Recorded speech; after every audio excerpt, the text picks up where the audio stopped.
অসমৰ যুৱক বহিৰাজ্যৰ কেৰালাত ৰহস্যজনক মৃত্যু ঘটনাৰ বিৱৰণী অনুসৰি পৰিয়ালৰ লোকে জনোৱা মতে নগাঁও জিলাৰ ৰাংলু আব্দুল জলিলৰ পুত্ৰ টাৰ্জান আলী 22 বছৰ কৰ্মসূত্ৰে কিছুদিনৰ পৰা কেৰালাৰ কানুনৰ জিলাৰ এখন ব্যক্তিগত হোটেলত কাম কৰি ঘৰখন চলাই আছিল যোৱাকালি নিশা 1 মান বজাত নিজৰ কৰ্তব্য শেষ কৰি হাত ভৰি ধুই থকা অৱস্থাত হঠাতে মাটিত ঢলি পৰে লগে লগে হোটেল কৰ্তৃপক্ষ আৰু লগৰ সহযোগীসকলে হস্পিটাললৈ নিয়ে যদিও চিকিৎসকে যুৱকজনক মৃত বুলি ঘোষণা কৰে হোটেল কৰ্তৃপক্ষই স্থানীয় প্ৰশাসনৰ লগত যোগাযোগ কৰি যাৱতীয় কাম-কাজৰ মাজেৰে মৃতদেহটো স্বগৃহলৈ পঠিওৱাৰ ব্যৱস্থা কৰে বাতৰি যুগুত কৰা সময়লৈকে মৃতদেহটো ঘৰ আহি পোৱা নাই দৰিদ্ৰ পৰিয়ালটোৰ উপাৰ্জনকাৰী যুৱকজনক হেৰুৱা দিশহাৰা হৈ পৰাৰ লগতে চৰকাৰ প্ৰশাসনে যাতে সহায়ৰ হাত আগবঢ়ায় তাৰ বাবে অনুৰোধ জনায়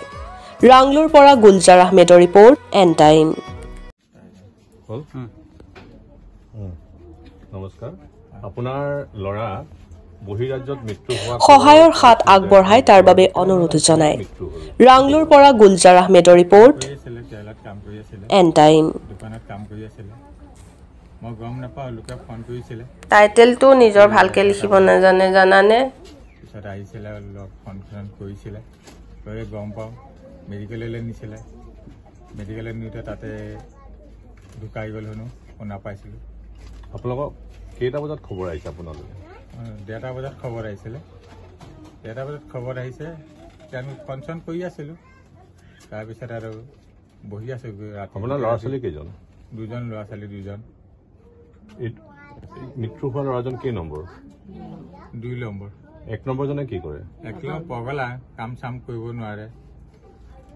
দুখীয়া মানুহ কেনেকৈ থাকিম ঘৰত বহি তেওঁ কিন্তু তেওঁ ঘৰখন উপাৰ্জন কৰি তেওঁ ঘৰখন চলাই আছিলে সৰুটোৱে ঘৰটো চলাই আছিলে এতিয়া আপুনি কি বিচাৰে ৰাইজৰ পৰা সহায় বিচাৰিছোঁ মই প্ৰশাসনৰ পৰা অলপ সহায় বিচাৰিছোঁ সেইটোৱে অনুৰোধ মোৰ আপুনি মাটি ইয়াতে আছে মাটিৰ পৰা কিছু কথা জানিব চেষ্টা কৰিম আপোনাৰ ল'ৰা মৃত্যু হৈছে বহিৰাজ্যত আপুনি কি ক'ব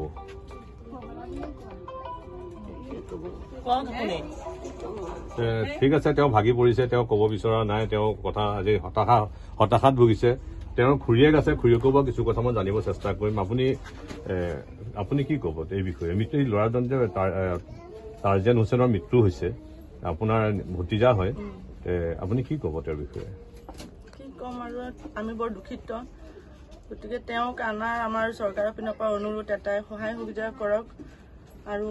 মানে বাপেকো বৰ দুখীয়া কাম কাজ কৰি খায় এতিয়া ল'ৰাটোৱে ঘৰখন চলাইছিলে এতিয়া ল'ৰাটোৰ বাহিৰেতো আমাৰ চলাবলগীয়া মানুহ নাইকিয়া গতিকে বাপেকেও নোৱাৰে কৰিবলৈ ধৰিবলৈ সেইকাৰণে ৰাইজৰ পিনৰ পৰা বা চৰকাৰৰ পিনৰ পৰা আমি অলপ সহায় সুবিধা বিচাৰিছোঁ ল'ৰাজনৰ আপোনালোকে যে এই ল'ৰাজনৰ স্বভাৱ চৰিত্ৰ বা কেনেধৰণৰ আছিলে ভাল আছিলে কোনো চাইডৰ অসুবিধা নাছিলে বা কোনো বেয়া কৰা নাছিলে সকলো মানুহৰ লগত মিলি জুলি চলিছিলে সকলো মানুহৰ লগত মৃত্যুটো ৰহস্যজনক মতে হঠাতে মৃত্যু খবৰ আহিছে আপোনালোকে কিবা ভাবে নেকি যে কোনোবাই তেওঁক কিবা এই মৃত্যুৰ আঁৰত কিবা লুকাই আছে বুলি আপোনালোকে ভাবে নেকি নাই একো নাই আপোনালোকৰ কোনো ধৰণৰ সন্দেহ